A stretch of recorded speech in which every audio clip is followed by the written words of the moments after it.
that's what I live every day at Strathmore. So Internet of Things has different levels of implementation. And now I agree with you that Internet of Things is creating more vulnerability also, because at the end of the day, the edge devices need to connect to the internet.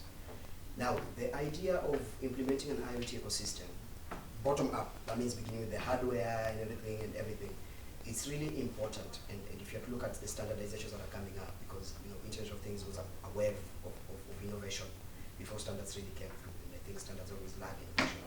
So the thing is, you implement security at every layer. In a technical framework, you implement security at every layer. And if you are reading, you'll see some of the devices that even are in somewhere in the field monitoring farms can actually be upgraded over the air, just remotely, so we can enhance the security.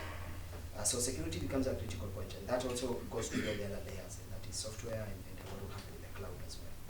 So I've answered you on a professional edge, not my research topic. I had Matt and I was I just wanted to make a comment. I would have thought you were gonna do some simulations in your methodology, though you just brushed it like technical experimentation. Okay. But I thought that is a core aspect, more core. I don't know what it is that you'll be doing, quantitative and qualitative, given that you're trying to tell us within the 20 whatever space people can connect. So I was just a bit concerned about the core methodology you're going to use, one. And then the other thing is, I'm not sure if it is a new problem you're solving, because I think we are just about to hear a defense based on something to do with almost something similar in terms of this. So maybe it would help you if you haven't gone very far, so that you don't have problems later of it's been done.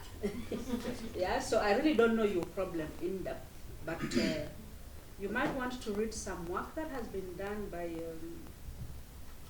a student who's published quite a lot since 2014, thereabouts, with some professors in engineering, and some in South Africa. That's this information I'm giving you, so that you don't have duplication. So I'm just going to respond to your questions. Yeah. So in terms of the technical implementation, sorry, I rushed through, but basically what I mean is I'll have simulations. As a matter of fact, I actually traveled with that. I came over here with a software-defined radio, just so I run in simulations almost all the time, checking all this. So the technical implementation will definitely look at this simulations that will go into this.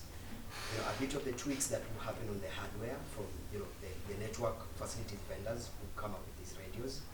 And also, when I mention cognitive radios, a lot of it actually lies in software. So there's a whole concept of machine learning to be embedded on it. Because globally, probably 5 minutes is not enough to go through this discussion, but globally, the conversation of dynamic spectrum sharing is being spearheaded by an alliance called Dynamic Spectrum Alliance. So the Dynamic Spectrum Alliance basically has set up some rules. So it has come up with the rules that can drive the sharing of spectrum. So the last rules that they released were released in 2017. So that was the version 2. And the version 2, and this year also, just 2 months ago, I was in the UK, again, having discussion with the Dynamic Spectrum Alliance guys. And the idea is we be able to have this communication of the radios talking to a database so that they don't interfere with the TV broadcasting. Okay? So that's part of what I'm going to do in terms of methodology. The quantitative aspect and qualitative is basically just trying to paint a framework so that we don't just talk about technology. We need to deliver solutions to understand the whole framework where it looks as a survey in terms of how are the speeds so far, how is the connectivity of mobile broadband. Even as we talk about fiber, the other day I had Dr. Catherine Gitao, who was supposed to be at this event, just mentioning that we have 9,000 kilometer coverage of fiber already.